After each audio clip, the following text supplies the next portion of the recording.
আসসালামু আলাইকুম সুপ্রিয় শিক্ষার্থী বন্ধুরা, আমরা এখন দেখব নবম শ্রেণীর ইসলাম শিক্ষা বিষয়ের কাজ ১ এবং কাজ ২ এর উত্তর। প্রথমে আমরা দেখব কাজ ১, সমস্যা বা চ্যালেঞ্জ অনুসন্ধান।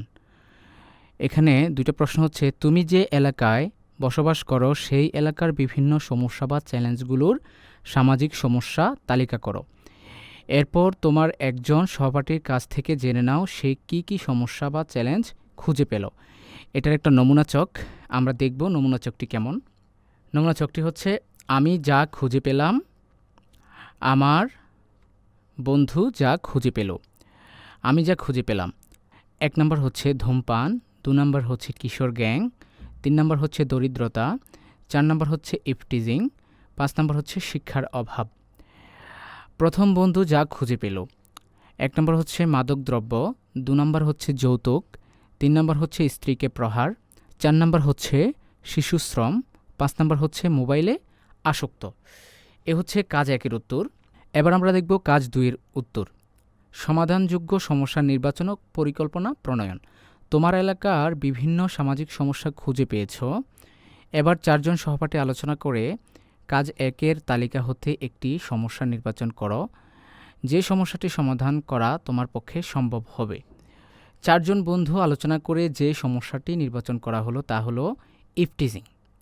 এবার সমস্যা নির্বাচনের যুক্তি, একক যে যুক্তিটা হবে, ইফটিজিং সমস্যাটি সকল নারীদের জীবনযাত্রার মান নষ্ট করে।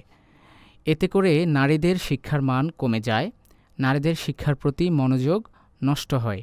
এই বিষয়ে একজন মনীষী নেপোলিয়ন বলেছেন যে, আমাকে একজন শিক্ষিত মা দাও, আমি তোমাদের একটি শিক্ষিত জাতি দেব। এজন্যই ইফটিজিং আমাদের সমাজের একটি বড় সমস্যা, অতএব এটিকে দূর করা অনেক জরুরি। এরপর দেখব আমরা সমস্যা নির্বাচনের পক্ষে এককভাবে তোমার যুক্তি তুলে ধরো। নমুনা চক। সামাজিক গুরুত্ব, ধর্মীয় গুরুত্ব। সামাজিক গুরুত্ব হচ্ছে, ইফটিজিং নামক ভয়ঙ্কর সমস্যাটি আমাদের স্কুল কলেজ পড়ুয়া অনেক ছাত্রীদের জীবনযাত্রায় মারাত্মক প্রভাব ফেলেছে। এটি সকল মেয়েদের জীবন মান উন্নতির পথে বাধা সৃষ্টি করে। এতে করে মেয়েদের সমাজ বা রাষ্ট্রে মাথা উঁচু করে চলতে পারে না। ধর্মীয় গুরুত্ব হচ্ছে, ইসলাম ধর্মে মেয়েদের অনেক বড় সম্মানের জায়গা দিয়েছে। মহানবী সাল্লাল্লাহু আলাইহি ওয়াসাল্লাম নিজেও হাদিসে বলেছেন ৩ বার মায়ের কথা এবং ১ বার বাবার কথা। মায়ের পায়ের নিচে সন্তানের বেহেশত, এটিও হাদিসে রয়েছে। এরপর তোমরা ৪ জন সহপাঠী আলোচনা করে নির্বাচিত সমস্যাটি কিভাবে সমাধান করা যেতে পারে তার একটি পরিকল্পনা তৈরি করে উপস্থাপন করো। এখানে আছে নির্বাচিত সমস্যার নাম, সমস্যা সমাধানের উদ্দেশ্য, সময়, কার কার সহায়তা প্রয়োজন, স্ব দায়িত্ব বন্টন, ইসলামের বিধিবিধান ও নির্দেশনার চর্চা বা প্রয়োগ, নৈতিক ও মানবিক। পরিকল্পনা। নির্বাচিত সমস্যার নাম হচ্ছে ইফটিজিং। সমস্যার সমাধানের উদ্দেশ্য হচ্ছে ইফটিজিং এর হার কমানো। এর সময়কাল হচ্ছে ৫ মাস। কার কার সহায়তা প্রয়োজন?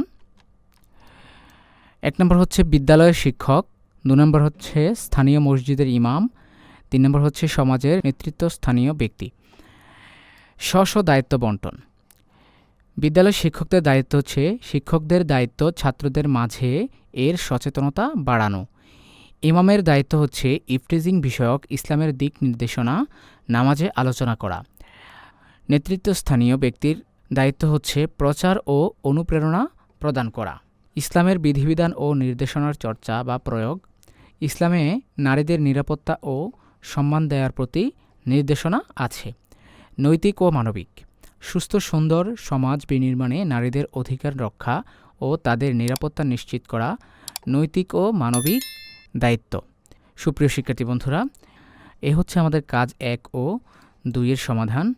আমরা পরবর্তী কাজ ৩ এবং ৪ এর উত্তর কিছুক্ষণ পরে দিচ্ছি। সে পর্যন্ত আমাদের সাথে থাকো। ধন্যবাদ।